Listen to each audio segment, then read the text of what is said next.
जय हिंद फ्रेंड्स। आज हम समझते हैं इकोनॉमिक्स का एक काफ़ी इंपॉर्टेंट चैप्टर है जिसका नाम है पॉवर्टी। ठीक है, तो सबसे पहले देखते हैं कि पॉवर्टी की मीनिंग क्या होती है। मीन्स गरीबी। पहला हमारा टॉपिक जो आता है वो है व्हाट इज पॉवर्टी, यानी कि गरीबी क्या है। The means of poverty the people who are not accomplish and complete our basic needs like shelter, home, cloth due to the reason of money, that is called a poverty। ठीक है, इनमें समझते हैं। पॉवर्टी मीन्स गरीबी। गरीबी क्या होती है? गरीबी का मतलब है जब कोई भी व्यक्ति, कोई भी हो, इट डज नॉट मैटर, जब वो अपना रोटी, कपड़ा और मकान के लिए सेटिस्फाइड नहीं है। मतलब सेटिस्फाइड नहीं मतलब कि वो उसको पूरा करने की योग्य नहीं है, उसके पास इतनी क्षमता नहीं है, उसके पास इतने पैसे नहीं है कि वो उसको पूरा कर सके, तो वो क्या है? पॉवर्टी है, मतलब वो गरीब है। ठीक है, नेक्स्ट टॉपिक आता है हमारा poverty classified into two type of area.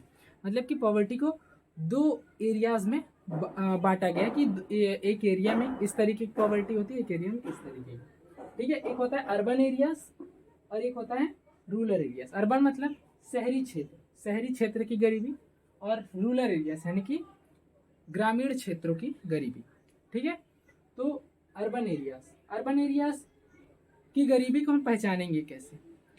चलिए अब हम समझते हैं पॉवर्टी लाइन। ठीक है, पॉवर्टी लाइन क्या होती है? पॉवर्टी मीन्स किस लिए इसको बनाया गया? देखिए, हर एक आदमी को समझने के लिए कि कौन किस तरीके का गरीब है, कोई गरीब है भी या नहीं है, इसीलिए किसको बनाया गया है? पॉवर्टी लाइन को बनाया गया है कि जो गरीब है उन्हें पॉवर्टी लाइन के अंदर रखो, जो गरीब नहीं है उन्हें पॉवर्टी लाइन के बाहर रखो। तो इसको तीन पार्ट में डिवाइड किया गया। कौन कौन से हैं? पहला हमारा क्रॉनिक पुअर है, दूसरा है ट्रांसिस्टेंट पुअर है, और तीसरा कौन सा है? हमारा नॉन पुअर। क्रॉनिक पुअर समझते हैं क्या है क्रॉनिक पुअर। ठीक है, क्रॉनिक पुअर मीन्स जो कि स्थायी रूप से गरीब होते हैं, वो क्या है? क्रॉनिक पुअर होते हैं। ट्रांसिस्टेंट पुअर क्या होता है? जो अस्थायी रूप से हो। अस्थायी रूप का मतलब जैसे किसान हो गए, तो किसान क्या हमेशा ही गरीब होते हैं? नहीं ना। जब वो फसलों को अपने बेचते हैं तो उनके पास पैसा आता है, तो उस टाइम तो उनके पास पैसा है ना।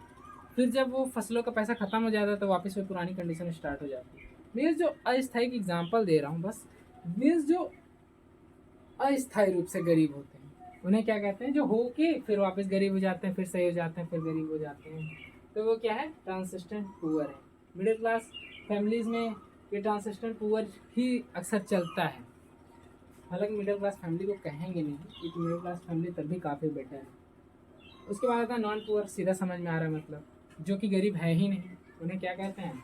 नॉन पुअर कहते हैं। नेक्स्ट आता है हमारा पॉवर्टी इमिटेट्स। ठीक है, इसमें क्या होता है? एक आंकड़ा रखा गया है, एक आंकड़ा स्पष्ट किया गया है। हर 5-6 साल में जिस तरीके से जनगणना होती है ना, तो चेक करते हैं कि कितनी जनसंख्या पहले थी और अब हुई, उसी तरह इसका भी चेक होता है। तो जब चेक हुआ था 1993 और 1994 के बीच में, तब कैसी कंडीशन थी, और जो लास्ट टाइम हुआ था 2011 से 2012 के बीच, वो अब कैसे क्या कंडीशन है? मीन्स क्या कंडीशन है पॉवर्टी लाइन, मतलब कि गरीबों की, तो वही इसके अंदर आंकड़ा स्पष्ट किया गया। तो सबसे पहले हम समझते हैं 1993 से 1994 का। देखिए 1993 में जो आंकड़ा स्पष्ट किया गया था, देखिए दो तरीके से, एक रेशियोज के फॉर्म में, दूसरा number of poor in millions के फॉर्म में। मतलब कि एक में मिलियंस के फॉर्म में बताया गया था, एक में परसेंट के हिसाब से बताया गया था। ठीक है, तो जो रेशियोज मीन्स जो परसेंटेज के फॉर्म में बताया गया था, रूरल में कितने थे? 50%। 1993 में अर्बन में कितने थे? 32।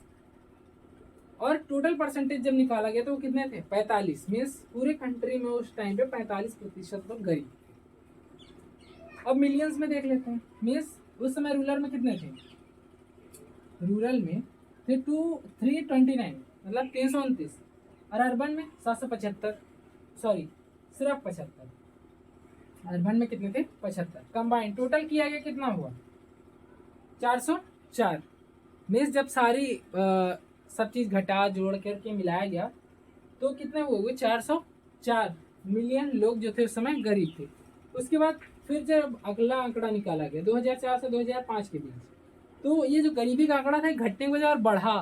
मीन्स उस समय रूरल एरियाज में 42% था, अर्बन एरियाज में 26% था और टोटल यहाँ पे 37% निकला था।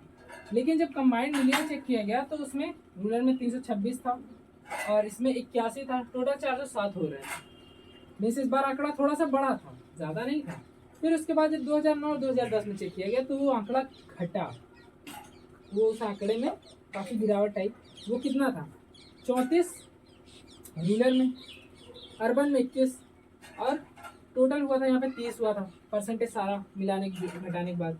रूरल में कितना हुआ था 278, इसमें हुआ था अर्बन में 76 और यहाँ पे 355। इसके बाद लास्ट में जब हमारा आया, इस जब आखिरी बार हुआ था 2011 से 2012 के बीच में, तो रूरल में 26 थे, अर्बन में 14 थे, टोटल 22 को सब कुछ मिलाने घटाने के बाद बताया गया था। और रूरल में 22 मिलियन, इसमें 53 मिलियन और लास्ट में तो कंबाइंड सब चीज़ मिला घटाकर 270। यानी कि वो जो धीरे धीरे जो पॉवर्टी रेशियो है, जो पॉवर्टी मिलियंस ऑफ पीपल है, वो धीरे धीरे बढ़ने के बजाय घटे हैं। पहले हालांकि बढ़ते ही चले जा रहे थे, लेकिन अब वो धीरे धीरे काफ़ी कम हो गए हैं। इस समय पूरे इंडिया में 16.4% पीपल्स ऐसे हैं जो कि अंडर द पॉवर्टी लाइन, यानी गरीबी रेखा के नीचे हैं, नहीं तो मोस्टली सभी गरीबी रेखा के ऊपर ही हैं।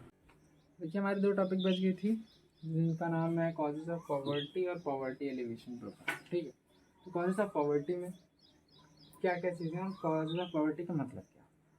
चलिए, कॉजेज ऑफ पॉवर्टी का मतलब है कि गरीबी के कारण कौन कौन से मुख्य कारण है गरीबी के। पहला आता है पॉपुलेशन एक्सप्लोजन, यानी कि भारी जनसंख्या का मरना।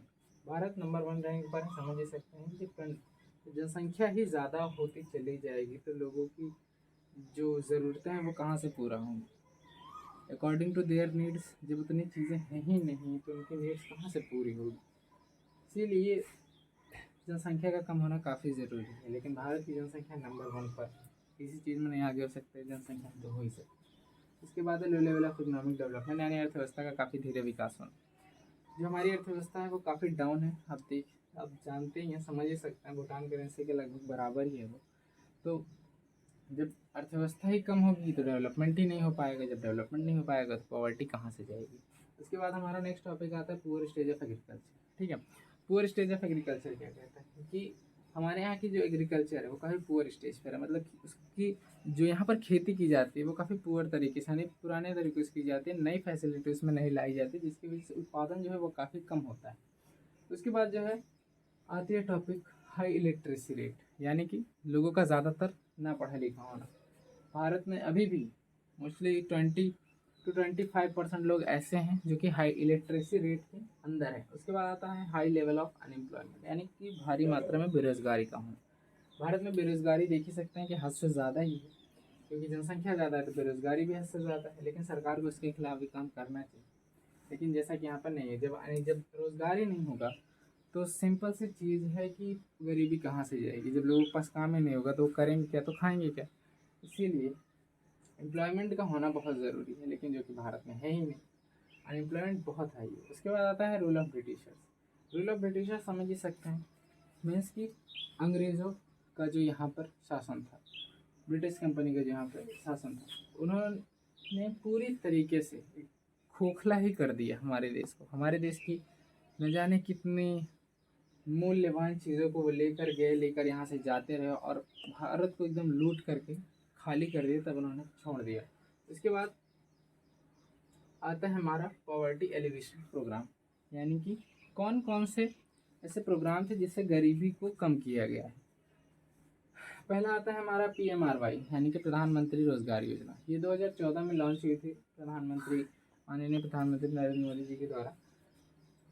और इसके अंदर जो भी ऐसे व्यक्ति थे जिनके पास कोई काम नहीं है तो उनको फाइनेंशियली हेल्प करके या फिर छोटे से लोन दे करके उनको सेल्फ इंडिपेंडेंट बनाना, खुद के ऊपर रोज़गार, उन्होंने मतलब खुद का रोज़गार बनाने के लिए ये स्कीम लाई गई थी। इसके बाद आता है मनरेगा योजना, जिसे हम इंडियन इस नाम से जानते हैं, Mahatma Gandhi national rural guarantee act. इसके तहत जो भी ग्रामीण क्षेत्रों में लोग, वहाँ ग्रामीण क्षेत्रों में काम काफ़ी कम होता है, तो वहाँ पर लोगों को दिन भर में एक ऐसा काम मीन्स कि 6 से 7 घंटे का काम और पर डे उसकी जो भी सैलरी बनती है 320 350 वो दी जाती है, यानी कि इससे 80 दिन का काम इसमें करवाया जाता है और ज़्यादा से ज़्यादा लोगों को इसके अंदर किया जाता है ताकि जो गरीब लोग हैं उनकी मदद हो सके, और इससे काफ़ी मदद भी हुई है लोगों की। इसके बाद आता है SJSRY, इसे हम किस नाम से जानते हैं? स्वराज जयंती शहरी रोजगार योजना। ठीक है, तो ये दरअसल PMRY यानी प्रधानमंत्री रोजगार योजना का copyright version means update version ही कह सकते हैं, वही चीज़ है इसमें भी। फिर उसके बाद आता है PMGSY, जिसे हम किस नाम जानते हैं? प्रधानमंत्री ग्रामीण सड़क योजना। अब प्रधानमंत्री ग्रामीण सड़क योजना क्या है? देखिए, जैसा ये भी बताया कि ग्रामीण क्षेत्र में जो कि रोजगार है वो काफ़ी कम है, यानी एम्प्लॉयमेंट वहाँ पर बहुत कम है, तो ऐसी स्कीमें लाएगी जिससे उनको रोजगार मिल सके। जैसे मनरेगा, इसमें दिन भर काम करवाए, ऐसी इसमें जो सड़कों का विकास है वो करवाया जाता है, और इससे जो लोगों को जब काम मिलता है तो लोगों की हेल्प होती है, तो पॉवर्टी तो ऑटोमेटिक खत्म होगी, तो इसलिए इस स्कीम को लाया गया। तो उसके बाद लास्ट आता है VAAY, जिसे हम किस नाम से जानते हैं? वाल्मीकि अम्बेडकर आवास योजना। इससे साफ तौर पर समझ सकते हैं कि आवास योजना के लिए ही बनाई गई, जिनके पास घर नहीं है तो उनको घर देने के लिए इस स्कीम को लाया गया। देखिए, इस चैप्टर की सारी चीज़ें जितने भी मेन टॉपिक्स हैं उनको बता दिए हैं, कोई इसमें अब डाउट जितने टॉपिक्स बताएं उसमें नहीं होना चाहिए। जाते जाते बस यही कहना चाहेंगे कि कभी अगर कोई गरीब दिख जाए तो इसकी मदद कर दिया करिए। और आजकल तो एक बड़ा अजीब सा ट्रेंड सा चल गया है,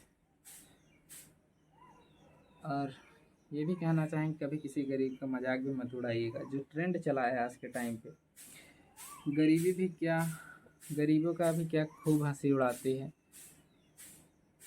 एक रोटी देकर 100 तस्वीरें लोग खिंचवाते हैं, तो वही चीज़ है कि लोग देते 100 रुपये का है लेकिन तस्वीरें देते 1 रुपये का, लेकिन तस्वीर 100 खिंचवाएंगे कि हमने अच्छा काम किया। अरे अच्छा काम किया तो दिखाने की क्या ज़रूरत, ऊपर वाला देख रहा है ना। तो जब भी अगर कोई गरीब दिखे तो उसकी मदद कर दीजिए, और ये जो फालतू के काम है इन्हें ना किया करें तो ज़्यादा अच्छा लगेगा। मिलता है नेक्स्ट वीडियो में किसी नेक्स्ट टॉपिक के साथ, तब तक के लिए जय हिंद जय भारत।